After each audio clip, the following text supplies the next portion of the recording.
Hello, I want to talk to you about a concept, is now a good time to buy?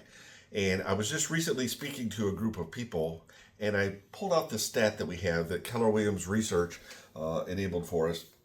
And I asked the question, if you could buy all the property you could back in 2005, 2006, in Lee County, in Fort Myers, Cape Coral, you name it, would you do that? And everyone said emphatically, yes, of course, we buy everything we could afford because they know they've got the benefit of hindsight over time where prices have gone. Now, this is a national home prices chart, but it's not unlike Southwest Florida. We had some run-ups, prices went down, but over time, this is what's happened, okay? If anything, the last few years, our prices have come down a little bit, but this is a trend line. And on average, home prices go up about 4% a year. Now, you'll notice some years they go up more than that, and other years they actually don't go up as much as 4%, or they could even decline.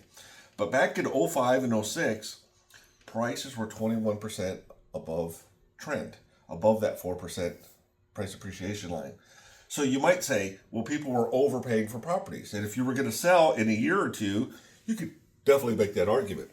But here's the thing, when you ask people, should you have bought every single property that you could back in 2005, and they all 1000% will say yes, it almost doesn't matter when you buy, whether you buy at the low or whether you buy at the high, because everyone answered 1000% yes from the all-time high, and they still would do it. They would do it over again and over and over and over again. So any other point, even more so, 2000%, 3000%.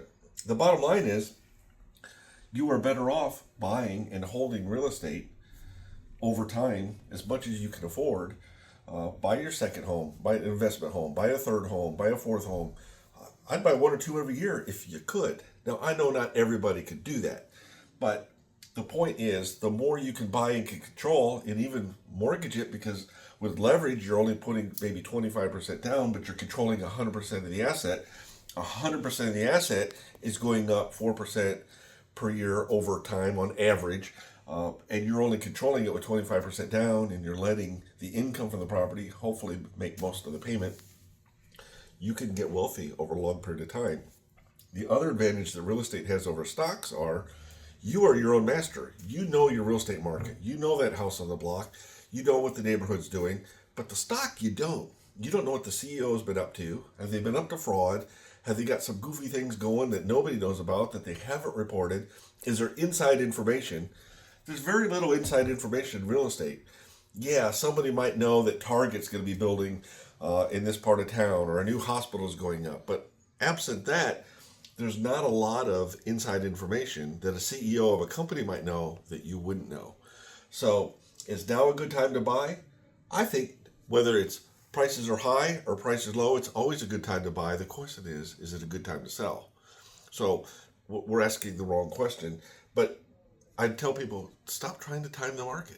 Because if I ask people, at the highest the market's ever been, above trend, is it a good time to buy? In hindsight, they all say yes. Then there's your clue.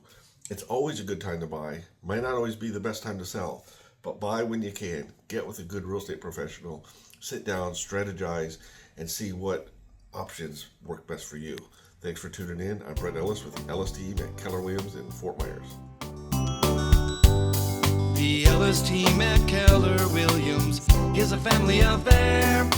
Always call the Ellis Team, they'll handle you with